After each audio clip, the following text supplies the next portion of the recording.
This is 6 Minute English from bbclearningenglish.com. Hello, I'm Rob. Welcome to 6 Minute English. I'm joined today by Neil. Hi, Neil. Hi there, Rob. Today we're talking about something many of us are familiar with, drinking in a bar or a pub. Now, Neil, do you have a favourite bar or pub? Oh, I have a few favourites, but one in particular is a pub I used to go to after work with friends and colleagues where you got personal service. They brought the drink to you, which is very unusual in this country, Britain. It certainly is. Well, I like the old-fashioned style English pubs with plenty of ale on offer, cosy little corners to sit in and a roaring log fire. I'm not so keen on those bright, loud and modern bars. And the drinks are expensive there too. You're very traditional, aren't you, Rob? Well, let's talk more about places to drink around the world soon and highlight some drinking-related vocabulary. But first, how about a question? Of course, in the UK, the word pub is short for public house, and there are over 50,000 of them with many different historical names. But do you know which name is the most popular pub name? Is it A, the Red Lion, B, the Crown, or C, the Royal Oak? Oh, that's difficult. There are lots of pubs with those names, but I'm going to guess C, the Royal Oak. OK, well, we'll find out if you're right or wrong later. So let's start talking about boozing, an informal way of saying drinking alcohol. As you know, in the UK, we have the pub as a place where we can socialise or meet friends and drink together. But all around the world, people have places to come together and share a drink, and not necessarily an alcoholic drink. A pub is also sometimes called a tavern or even a saloon. That's the sort of drinking den you would see in an old cowboy film. But a bar tends to be the most well-known word for describing a place to have a drink. A bar is also the word to describe the long wooden counter that drinks are put on when you order or ask for a drink. There are some amazing bars to drink in around the world. I drank in one in Sweden that was completely made of ice. Even the glasses were made of ice. I find wherever I go in the world, there's always an Irish-themed pub where you can usually get a pint of Guinness. In fact, it's claimed the highest pub in the world, on the route up Mount Everest, is an Irish pub.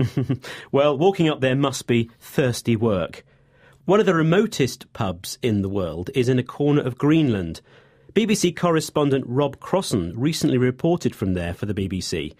Let's hear the words he uses to describe the pub and the customers. There's only one pub, a windowless bunker, where country and western music plays whilst local men and women, mostly dressed in tracksuits, woolly hats and hiking boots, sit almost silently around the sparse collection of ripped banquettes and wobbly wooden chairs. A very lonely place, the only pub around. It has no windows, and he compares it to a bunker. Now, that's a place that is usually underground and built to protect people from bullets or bombs. Well, a pub is normally a place to have a good time, but this doesn't sound like a fun place because nobody is talking and there's not much furniture to sit on. It's sparse. Yes, just a few ripped banquettes. These are small seating areas arranged around a table, and some wobbly wooden chairs.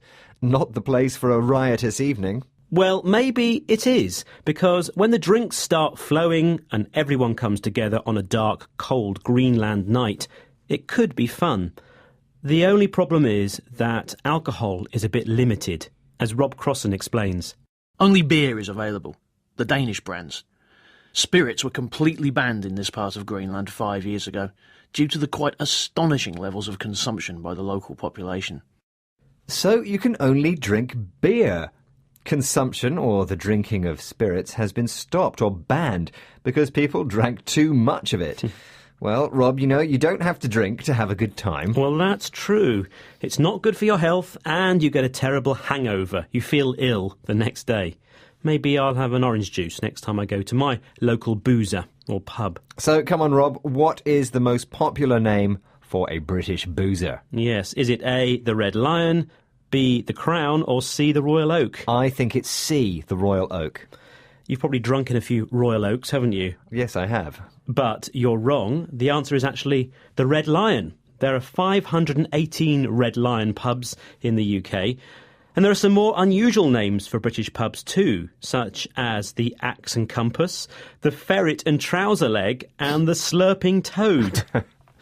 OK, Neil, there's just time to remind us of some of the vocabulary that we've heard today. Yes, we heard ale, traditional, boozing, alcoholic drink, drinking den, a bar, themed,